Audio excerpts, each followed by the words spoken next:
C'est beaucoup plus facile de bouleverser les modes de pensée à gauche, parce qu'on est le camp des gens raisonnables, qu'à droite, où là, c'est le camp des gens de la domination, de la mauvaise foi, de la falsification.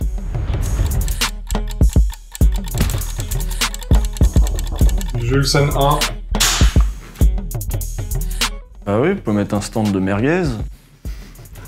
Merguez de manif. Certainement pas. Non, je pense qu'à l'inverse, au contraire, on a un objectif commun, c'est-à-dire remettre l'économie au service des gens plutôt qu'au service de tarés qui veulent faire de la productivité à tout prix. Ils s'en foutent après. Tout le reste pour eux, c'est des externalités. Et tant que c'est pas eux qui payent, même si c'est la santé de nous, de nos enfants, ils s'en foutent, c'est des externalités. L'adversaire commun, du coup, on voit tout ce qu'il sait. On voit qui salope bel et bien la planète, quoi. C'est les grands groupes, c'est les grands cargos, les grands échanges internationaux. Et ça, c'est le reflet d'une logique, une logique d'exploitation. Ça s'appelle le capitalisme. Et on a ça comme adversaire en face de nous. Il faut les nommer. À un moment, ça s'appelle les capitalistes. Des gens qui soit vivent de cette politique-là, parce que le capitalisme c'est une politique, c'est pas seulement un système économique. Donc il y a ceux qui en vivent et il y a ceux qui arrosent tout le monde pour pouvoir eux continuer à en vivre.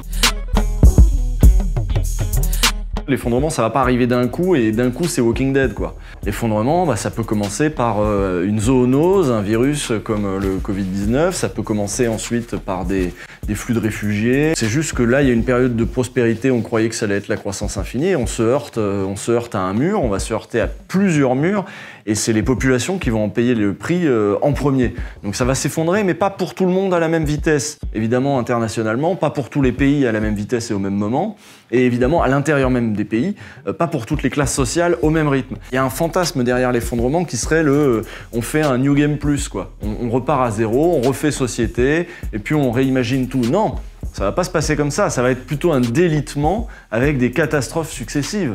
Et pour contrer ça, il va falloir les contrer aussi catastrophe par catastrophe et mettre des bâtons dans les roues de cette logique qui va produire ces catastrophes. Mais pour faire ça, il faut faire de la politique. Faut pas vivre dans le fantasme de quand ce sera effondré, on va rien faire parce que de toute façon ça va s'effondrer. Non, ça va pas s'effondrer. Ça va se casser la gueule petit à petit et oui, les beaux jours sont pas devant nous, oui. Oui, mais de toute façon, c'est déjà à l'œuvre. La majorité des partis de gauche ont une conscience écolo plus développée que ce que vous allez retrouver au MEDEF ou chez LR. Et c'est logique parce que la gauche, c'est le camp des gens raisonnables, qui regardent le monde et qui mesurent ce qui va pas, qui utilisent les outils scientifiques de leur époque pour comprendre ce qui est en train de se passer et pour essayer de changer les choses. C'est beaucoup plus facile de bouleverser les modes de pensée à gauche, parce qu'on est le camp des gens raisonnables, qu'à droite, où là, c'est le camp des gens de la domination, qui veulent justifier la domination à tout prix, et c'est le camp de la mauvaise foi, de la falsification. Donc c'est pas étonnant que ce soit à gauche que l'écologie est pris à ce point, et que ce soit un point de convergence évident, parce que l'intérêt des populations, là, pour le coup, il est manifeste. Personne ne peut venir défendre sur un plateau qu'il faut continuer à tout saloper pendant des siècles. Oui, si tu veux, si vous voulez, oui. Non mais, en tout cas, j'ai jamais été contre le discours écolo. Il y a certains discours écolos qui m'énervent, notamment ceux qui sont très individualisés, très éthiques, le truc personnel, les petits gestes, les conneries, ça m'énerve, ça m'érisse le poil. Mais après, le projet, si tant est qu'il y ait un projet écolo, mais le projet écolo qui serait d'arrêter les forces qui sont en train de faire pire et de pourrir la planète, vu que moi je pense que les forces, ça tombe bien, c'est mes adversaires depuis toujours, donc on va tomber d'accord assez facilement.